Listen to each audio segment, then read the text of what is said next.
Sejam todos muito bem-vindos ao Mameco Quitlam Society, casa espírita na região de Vancouver, no Canadá.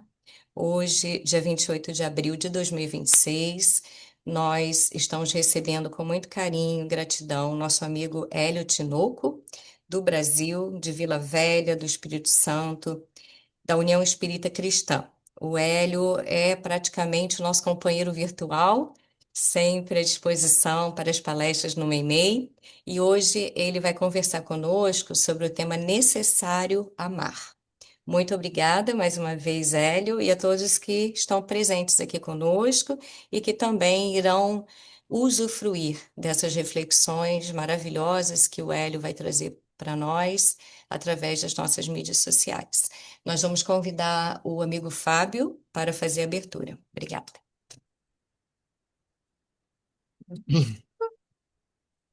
Boa noite, Hélio. Obrigado mais uma vez pela sua presença. Boa noite a todos presentes, boa noite a todos virtualmente. Vou fazer a leitura, né, de um dos textos do Vinha de Luz, psicografado por Chico Xavier, pelo Espírito Emmanuel. Texto número 11, Abre a Porta. E havendo dito isto, assoprou sobre eles e disse-lhes, Recebi o Espírito Santo. João 20, 22. Profundamente expressivas as palavras de Jesus aos discípulos nas primeiras manifestações depois do Calvário. Comparecendo à reunião dos companheiros, espalha sobre eles o seu espírito de amor e vida, exclamando: Recebei o Espírito Santo. Por que não se ligaram as bênçãos do Senhor automaticamente aos aprendizes? Por que não transmitiu Jesus pura e simplesmente o seu poder divino aos sucessores? Ele, que distribuía dádivas de saúde, bênçãos de paz, recomendava aos discípulos recebessem os divinos dons espirituais. Por que não impor semelhante obrigação? É que o mestre não violentaria o santuário de cada filho de Deus, nem mesmo por amor. Cada espírito guarda o seu próprio tesouro e abrirá suas portas sagradas à comunhão com o Eterno Pai. O Criador oferece a semente, o sol e a chuva, o clima e o campo, a defesa e o adubo, o cuidado dos lavradores e a bênção das estações. Mas a semente terá que germinar por si mesma, elevando-se para a luz solar. O homem recebe igualmente o sol da providência e a chuva de dádivas, as facilidades da cooperação e o campo da oportunidade, a defesa do amor e o adubo do sofrimento, o carinho dos mensageiros de Jesus e a bênção das experiências diversas. Todavia, somos constrangidos a romper por nós mesmos os envoltórios inferiores, elevando-nos para a luz divina. As inspirações e os desígnios do Mestre permanecem à volta de nossa alma, sugerindo modificações úteis, induzindo-nos à legítima compreensão da vida, iluminando-nos por meio da consciência superior. Entretanto, está em nós abrir-lhes ou não a porta interna. Cessemos, pois, a guerra de nossas criações inferiores do passado e entreguemo-nos cada dia às realizações novas de Deus, instituídas a nosso favor, perseverando em receber, no caminho, os dons da renovação constante, em Cristo, para a vida eterna. Texto lindo. Então, amigos, convido a todos, é, calmarmos nossa mente, nosso coração, e assim elevarmos nosso pensamento para agradecer ao nosso Divino Mestre Jesus, nossa mentora Meimei, todos os espíritos que nos ajudam, nos conduzem, né, participam dos trabalhos da casa. Agradecer mais uma vez ao nosso querido amigo Hélio, né, por se dispor, né, a trazer um pouco do seu conhecimento para nós e que nós sejamos envolvidos no ambiente de paz, amor, harmonia, acima de tudo, reflexão, para podermos, né, refletir e absorver o máximo do que vai ser trazido para nós hoje. Que assim seja, graças a Deus. Obrigado, Hélio, com você, meu amigo. Então, meus irmãos e minhas irmãs, renovada alegria podermos estarmos juntos nessa noite de terça-feira e agradecer o convite da casa, a confiança, já ter aí sido fichado, né, como membro do MEMEI. Mas, enfim, o tema dessa noite é necessário amar. E eu queria começar essa palestra lembrando duas passagens da história de Jesus. Dois momentos marcantes. O primeiro deles, quando ele vai nos apresentar a sua doutrina de amor. Ele já havia selecionado 12 de seus discípulos, que formariam mais tarde o colégio apostólico, e ele segue com aqueles homens, e de determinado momento ele sobe uma montanha e se assenta num platô. E aqueles homens estão à sua volta, de pé, e outros tantos que já o seguiam. E ele vai exarar o chamado Sermão da Montanha. O sermão que ele começa com as bem-aventuranças e vai se aprofundando e vai apresentar-nos a sua doutrina de amor. Essa doutrina que nós temos uma profunda necessidade de compreendê-la. No entanto, naquele primeiro momento, o Rabi da Galiléia sabia que falava para homens que não a compreenderiam. Homens que vinham da barbárie, da violência, que haviam aprendido olho por olho, dente por dente, a lei da vingança. Mas eu fico me perguntando por que que o Senhor fala o seu sermão tão profundo àqueles homens. Porque ele sabia que num outro momento, mais amadurecidos, depois de lutas e reencarnações, nós mais uma vez nos sentaríamos aos seus pés e ouviríamos as suas mensagens de luz. E agora compreenderíamos. E sairíamos desafiados. Quem sabe não seria hoje esse dia, quando a gente mais uma vez vai ouvir que é necessário amar. A segunda passagem que quero destacar nessa abertura da palestra, ela acontece durante a última ceia. O Cristo reúne de novo seus 12 discípulos com um detalhe diferencial.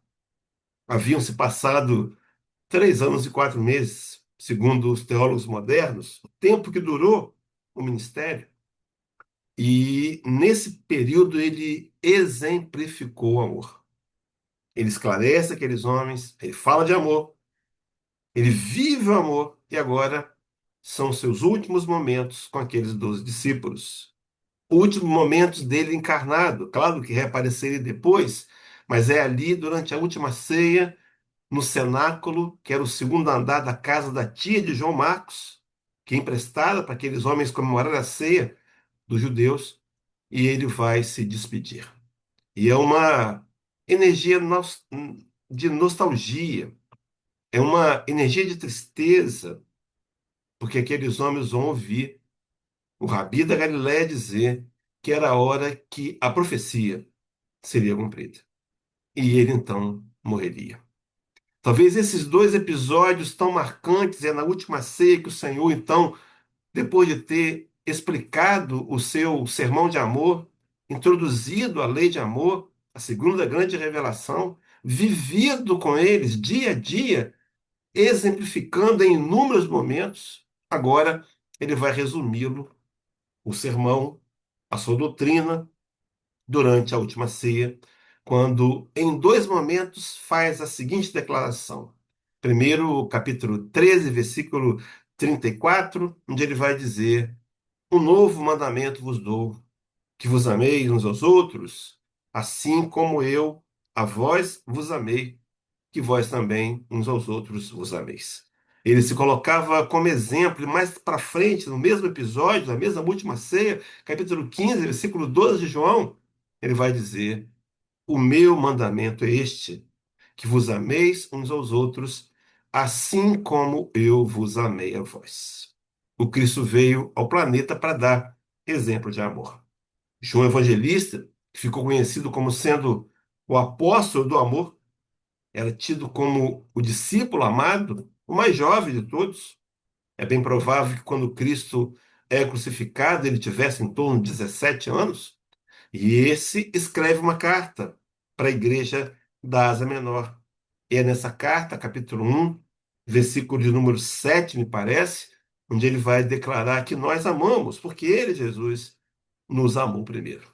Jesus, exemplo de amor. O Espiritismo vem, então, resgatar Jesus, exemplo de amor, em sua questão central, a 625, onde ele nos é apresentado como guia e modelo, e onde nós somos desafiados a vivenciar Jesus como guia, modelo no nosso dia a dia.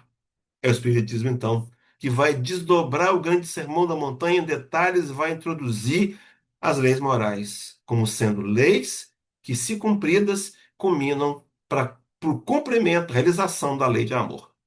Eu me lembrei da questão 648 do Livro dos Espíritos, quando Allan Kardec vai propor ao mundo espiritual as leis morais, as nomenclaturas das leis morais.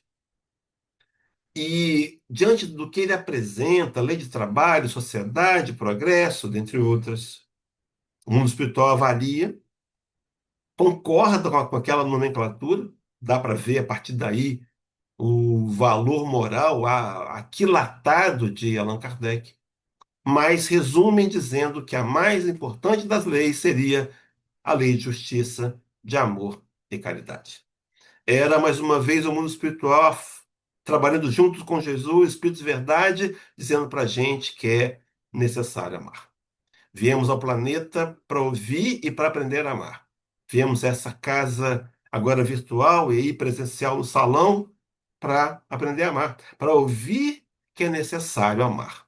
Eu queria aprofundar as considerações, começando e terminando com um comentário que Allan Kardec faz, a questão 938A de O Livro dos Espíritos, quando ele vai dizer que a natureza deu ao homem a necessidade de amar e de ser amado.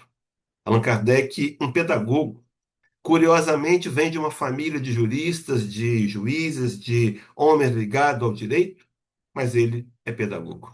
Vem inclinado à pedagogia para poder trazer para a gente mensagens pedagógicas, para apresentar para a gente o grande pedagogo dos pedagogos, que é Jesus. E ele vai dizer que Deus, a natureza, deu ao homem a necessidade de amar e de ser amado. É didático. Primeiro, precisamos amar. Meus irmãos, é uma necessidade, é necessário amar. O dia que nós compreendermos isso profundamente no nosso íntimo, vamos lutar com todas as forças que tivermos para não perder a oportunidade de aprender a amar. E muitas vezes a oportunidade é uma despedida. É um, não mais um adeus, mas um até logo. Muitas vezes, aprender a amar é deixar que o outro vá, mas que ele leve consigo as marcas do amor que vivenciamos. Mas a necessidade de amar e de ser amado. Sim, ser amado é uma consequência. Muitas vezes, infantilmente, queremos ser amados para depois amar. Mas a ordem do codificador Allan Kardec é primeiro amar para depois ser amado. É a lei da colheita. Semeamos amor, colhemos amor. Um texto que vai fazer coro com este é o capítulo 25 do Evangelho segundo o Espiritismo, item 2, quando ali Allan Kardec fazia um comparativo entre a raça humana e a raça animal e vai dizer que Deus deu ao homem, a mais que ao animal, o desejo incessante do melhor. A lei de progresso como parte de uma conquista para alcançarmos a lei da justiça, do amor e da caridade. Ora, meus irmãos, o laboratório vivo para aprender a amar são relacionamentos. Tanto é que quando Allan Kardec vai inaugurar a lei de sociedade, na questão que abre a lei de sociedade, a 766, ele vai perguntar: a vida social está em a natureza? Seria natural que o homem se relacionasse? E os invisíveis. Dizem a Kardec, certamente, certamente, Kardec, Deus fez o homem para viver em sociedade, não lhe deu inutilmente a palavra e todas as outras faculdades necessárias à vida de relação. O homem tem necessidade de amar. E ele tem na vida de relação necessidades completas, complementares e necessidades que podem lhe auxiliar a aprender a amar. Aprendemos a amar amando. Aprendemos a amar nos relacionando. Lei de sociedade. Se não fosse por isso, por que falaríamos? Por que nos comunicaríamos? Por que as expressões? Então, o mundo espiritual pondera Allan Kardec que é necessário a gente desenvolver relacionamentos. E aí vem, meus irmãos, o grande empecilho para nós cumprirmos e conquistarmos cada vez mais em níveis mais profundos a lei de justiça, de amor e de caridade. Chama-se egoísmo. Eu vou trabalhar rapidamente nessa proposta, mas o egoísmo, segundo a questão 913, de O Livro dos Espíritos, Allan Kardec vai perguntar, dentre os vícios, qual que se pode considerar mais radical? Qual é o pior dos vícios? E os invisíveis dizem, temos dito muitas vezes, o egoísmo. Daí deriva todo o mal. Estudai os vícios e vereis que no fundo de todos há egoísmo. Kardec, então, destaca, houve no mundo espiritual, o destaque de que o nosso pior problema chama-se egoísmo. Qual é o contraponto? Se nós buscarmos na literatura evangélica, espírita, no Evangelho segundo o Espiritismo, em vários momentos da literatura, a gente vai perceber que os contrapontos são para combater o egoísmo, a caridade, para combatermos o orgulho, a humildade, mas Allan Kardec vai entender por meio dos espíritos e registra depois no livro Obras Póstumas, um artigo dele que ali é incluído na primeira parte, quando ele fala da lei de liberdade, igualdade e fraternidade, ele vai chamar o egoísmo e o orgulho de chagas da humanidade. Viemos ao planeta para aprender a amar, é necessário amar, mas o egoísmo tem muitas vezes nos desviado de cumprir o objetivo.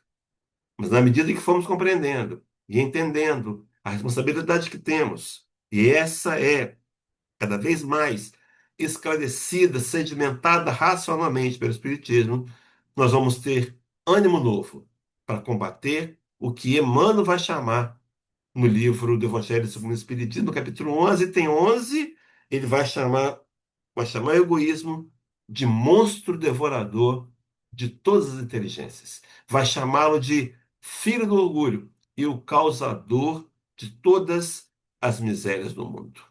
Então viemos ao planeta para aprender a amar. O exemplo de amor, Jesus. A meta a ser alcançada, Jesus. Mas, do outro lado, o velho homem, orgulhoso e egoísta. O velho homem que muitas vezes esquece de que para vencer a si mesmo precisa olhar para os outros. E quando ele olha para os outros, a lei, a justiça, amor e caridade, a caridade, princípio básico espírita, porque sem a prática do amor não aprenderemos a amar. A prática do amor é a caridade, é a benevolência, é a atitude bondosa, mas a caridade como sendo fundamental. Daí Allan Kardec ter explicitamente dito que fora da caridade não há salvação. Mas o monstro devorador das inteligências continua atuando intensamente em nós mesmos. No entanto, reencarnamos quantas vezes necessárias forem para aos poucos, fazendo com que o velho homem egoísta, orgulhoso, ceda espaço para o homem luz, para o homem amor, para o homem amor que inevitavelmente nós seremos um dia dentro da lei de progresso, dentro da questão 115 de O Livro dos Espíritos, quando todos nós um dia alcançaremos a perfeição. Então, Allan Kardec, nesse contexto de ideias, ele vai perguntar ao mundo espiritual na questão 132, qual o objetivo da encarnação? Por que que os espíritos encarnam? E o primeiro objetivo é chegar à perfeição moral. O primeiro objetivo é chegar à perfeição moral por meio do aperfeiçoamento diário, do aperfeiçoamento esse que vem, fruto dos relacionamentos, dos contatos, das histórias construídas, das partidas e das vindas, fruto de convivência, fruto de estar juntos, usando o outro como meio de progresso, sim, porque ele é o espelho, nos vemos através dos outros, nos percebemos com limitações e dificuldades quando relacionamos com os outros. Mas Allan Kardec vai ouvir ainda dos invisíveis que ainda tem outro fim, a encarnação. Diz assim o texto: visa outro fim, a encarnação, o de pôr o espírito em condições de suportar a parte que ele toca na obra da criação. Ora, meus irmãos e minhas irmãs, se nós temos como dificuldade maior o egoísmo, filho do orgulho, é claro que o combate através da caridade, através do amor, será fundamental para vencendo o foco em nós mesmos, direcioná-los às questões do outro. Então, Deus, sabiamente, vai nos dar como missão, objetivo da encarnação, o autoaprimoramento, mas também estender as mãos dentro do nosso limite para aqueles que estão à nossa volta, para que eles também se despertem para buscarem e desenvolverem o amor que já trazem profundamente em seus corações. Só que o texto da questão 132, a resposta tem uma parte final que vai dizer que é assim que, concorrendo para a obra geral, ele próprio se adianta. Então, se o defeito maior é o orgulho, é o egoísmo, filho do orgulho, e se a qualidade maior é o amor.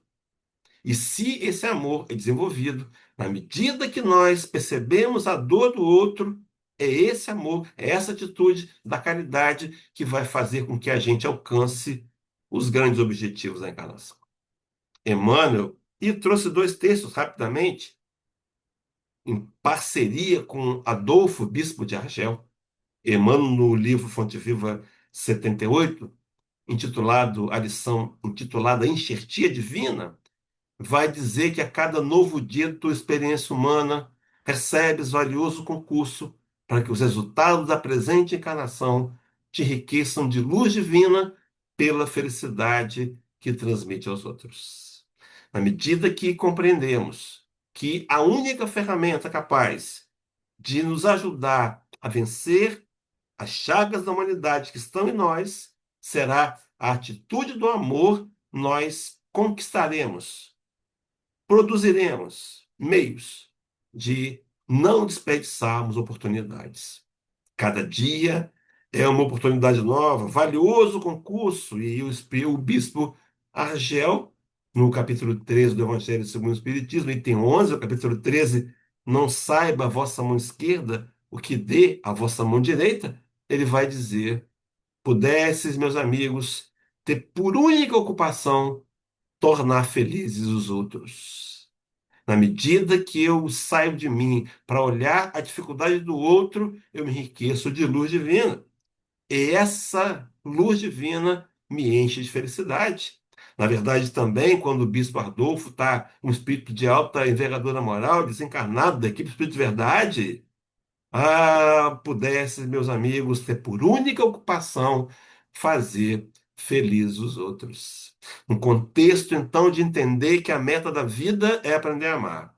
Que somos encarnados aqui, viemos, como diz Santo Agostinho, do espaço em busca de progresso, vestidos num corpo material temporário, uma vestimenta que dura tão pouco tempo, mas que deve ser usada como ferramenta para aproximar os nossos corações e nos encher de afetividade, nos encher de fraternidade, nos encher de respeito, carinho, compreensão, tolerância, atitudes que, desenvolvidas perifericamente, migram para um grande centro, o centro de aprender a amar.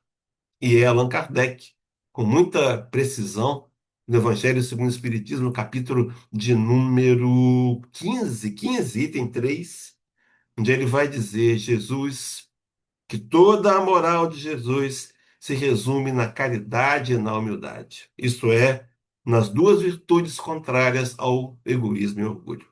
E vai adiante, em todos os seus ensinos. Ele aponta essas duas virtudes como sendo as que conduzem à felicidade eterna. Bem-aventurados, disse ele, os pobres de espírito, os humildes, porque deles é o reino dos céus. Bem-aventurados os brandos, os puros de coração, porque deles também serão chamados pacíficos, filhos de Deus. Bem-aventurados os que são misericordiosos. Ele diz ainda: amai o teu próximo, fazei o bem, amar inimigos, perdoa o orgulho e o egoísmo, os defeitos morais. E a caridade e a humildade, o contraponto.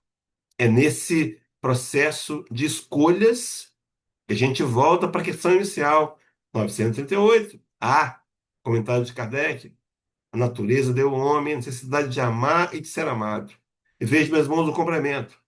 Um dos maiores gozos que lhes são concedidos na terra, agora encarnados aqui, é o de encontrar corações com que os seus simpatizem. E veja, meus irmãos, dar-lhes assim as primícias da felicidade que o aguarda no mundo dos espíritos perfeitos, onde tudo é amor e benignidade. e completa com certeza, afirmando: desse gozo está excluído o egoísta.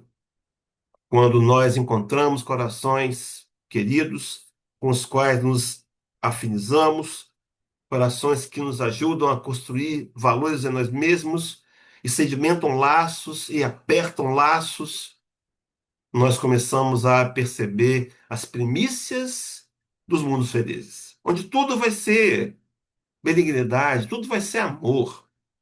Todos nós já teremos vencido as etapas das limitações intelectuais e morais e teremos abraçado com intensidade o Evangelho de Jesus.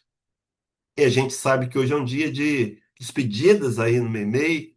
A gente sabe que a Marisol, né, que está com a gente online, está aí voltando para o seu país de origem, começando uma nova etapa, etapa que todos vibram para que seja maravilhosa, mas as marcas ficaram. Com certeza as marcas vão deixando na gente registros profundos, porque todos nós, ao interagirmos e nos encontrar com corações que nos simpatizem, nutrimos um meio profundo de aprendizado de amor. Talvez seja essa a grande meta, o dia, um mundo regenerado, um mundo feliz, que segundo a classificação dos planetas no Evangelho segundo o Espiritismo, capítulo número 3, as muitas moradas da casa do Pai, vai dizer que nesse mundo regenerado, as pessoas terão como que escrito na testa a palavra amor. A atitude do amor voltada automaticamente como o natural do dia. Quando nós já tivermos vencido a etapa de provas e expiações, tivermos vencido a nossa qualificação de espíritos que tem como habilitação ocupar um mundo de provas e expiações, e essa vitória virá por meio dos relacionamentos. Eu não sei se eu consigo colocar uma música aqui, eu consigo compartilhar uma música. Eu posso tentar daí, Aline? Pode, Deixa eu pode fazer uma. sim. Então vamos lá, deixa eu tentar fazer essa música aqui, Tá ok. porque eu tenho que compartilhar com som, né? Aí eu marco aqui. É só uma canção para a gente fazer e deixar uma homenagem. Como é que Estamos eu vendo encontro o isso? seu WhatsApp. Hã? Estamos vendo o Bom? seu WhatsApp. Então não é isso não que eu queria compartilhar, não. Peraí, peraí. Oh, meu Deus, peraí. Deixa eu voltar aqui onde eu Ih, tô. Canadá. Aqui, onde é que eu tô aqui? Eu tô aqui, né? Se eu quiser compartilhar aqui, eu entro aqui em compartilhar. É isso aqui, ó. Aí eu Isso, agora. vou lá, Isso. aí eu vou buscar onde eu vou compartilhar. Isso, o que você quer compartilhar. Eu tinha que ter deixado aberta essa música? Tinha, né? Posso atrasar um pouquinho? Só um minutinho? Pode, pode, Deixa eu pode. abrir essa música aqui. Para aí, deixa eu fechar Isso, isso pode aqui. abrir. Deixa eu abrir essa música aqui, que é falta de habilidade. Mas, enfim, mês de abril tá aqui e a música tá aqui, ó. Eu acho que a gente vai fechar com essa música, sabe? Ótimo. A ideia de. Essa ideia de. Adoramos música. é, eu tenho percebido vocês tocando sempre as músicas, né? Tá aqui, essa aqui, ó. Botei aqui. Isso. Agora eu vou lá de novo lá. Deixa eu dar uma pausa aqui. Agora eu volto. Onde que eu vou agora? Meu Deus, peraí, aqui, ó. A gente já Aqui, está vendo. agora. Ah, Aqui, ok. compartilhar. É essa música aqui com som. Compartilhar. Isso. Já estamos vendo aqui. Estão vendo? Já estamos vendo e ouvindo.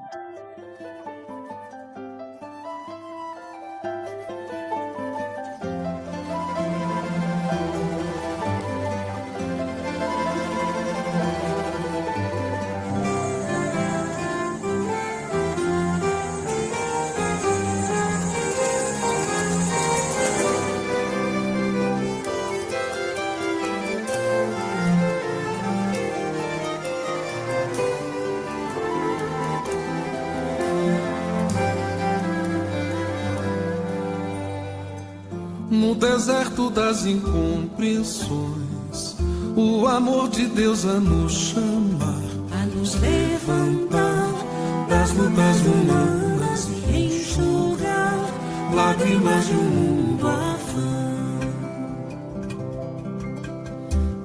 Em Damasco um portal de luz, o inovidável tecelão vai se encantar com a visão celeste, se curvar ante o seu mestre, se ofuscar com a luz amiga e entender a razão da vida, enfim. Palavra em harmonia, canções maestramente entoadas, anjos de esferas sublimadas, ao clarão que ofusca o brilho do sol, compadecido, inspirado a nova. Percorre os caminhos, acalma o gemido dos aflitos, de todos irmãos pequeninos, dos sedentos de Deus, de amor, pois tu és o meu vaso escolhido. Necessário se faz amar, renovar-se no entendimento. Necessário é trabalhar, ser fiel no pouco e no muito. Necessário é esperar, a esperança é companheira. Necessário é perdoar, o amor mais puro se doa.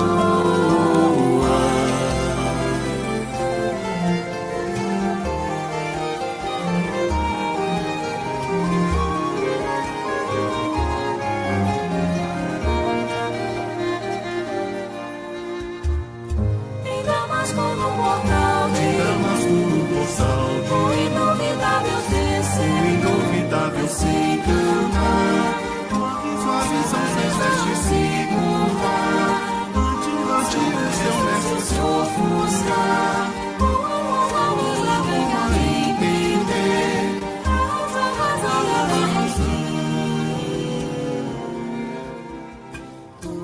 Palavra em harmonia, canções maestramente entoadas, anjos de esferas sublimadas, ao clarão que ofusca o brilho do sol, compadecido, inspirado a amar. Percorre os caminhos, acalma o gemido dos aflitos, de todos irmãos pequeninos, dos sedentos de Deus, de amor, pois tu és o meu vaso escolhido. Necessário se faz amar, renovar-se no entendimento. Necessário é trabalhar, ser fiel no pouco e no muito. Necessário é esperar, a esperança é companheira. Necessário é perdoar, o amor mais puro se doa.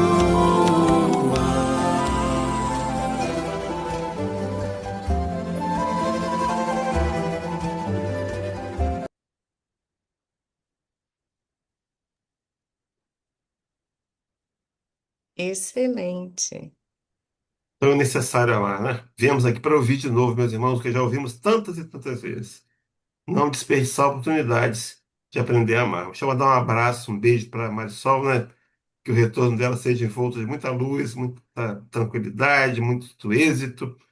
Que a gente que não vai voltar, fiquemos fazendo o trabalho, né, Lívia? Deus abençoe a todos. Exatamente. Gratidão. Essa música é linda e além de você ter trazido para todos nós a dedicamos então nesse momento para Marisol. Foi uma grande companheira aqui do Meimei Coquitlam. Obrigada. Ups, obrigada, Hélio, mais uma vez. Nós, então, vamos dando por encerrado, né, com essa música, oração, a nossa palestra, exposição de hoje. Obrigada demais.